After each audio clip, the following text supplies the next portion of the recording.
Hey, I'm Prasad. Most teams building agent systems right now are confusing tool gating with identity, and that confusion is going to cost them. I've watched 3 Fortune 500 companies make this exact mistake in the last 6 months.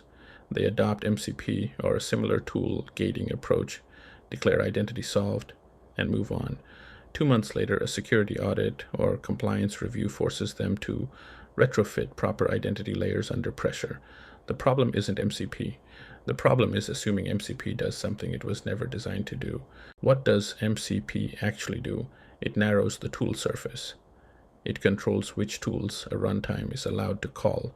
That's genuinely useful, but it doesn't define who the agent is.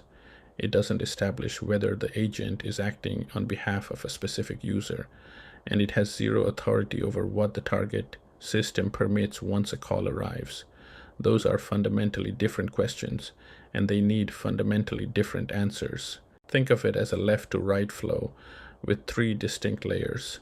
Runtime identity comes first and answers a simple question. Who is the agent? It assigns a real machine principal to the running workload, giving you audit trails and clean revocation. Then there's the MCP access boundary, which scopes which tools that runtime may call, without pretending to be a full identity model. The third layer, delegated access, only matters when a tool call crosses into a user-owned system. Is the agent acting on someone's behalf? What scoped permissions did that person actually grant?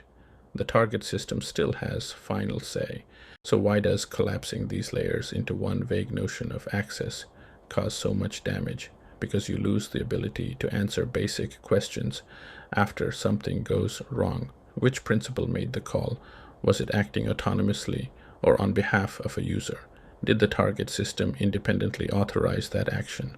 Without clean separation, your audit trails are weak, revocation is messy, and explaining an incident to a regulator becomes guesswork.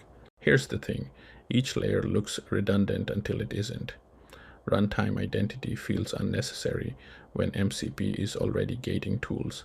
Delegated access feels like overkill until an agent touches a user's calendar or financial data. The layers seem to overlap right up until the moment you need to revoke one without disrupting the others. That's when the architecture either holds or falls apart. If you're designing agent systems today, map these 3 layers explicitly before you write a single line of integration code. Assign runtime identity to every agent workload. Use MCP to scope the tool surface, and implement delegated access as a separate auditable mechanism for any call that touches user-owned resources.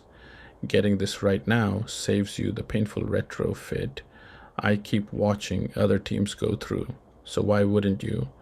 Full analysis is on jprasad.com. I'll see you on the next one.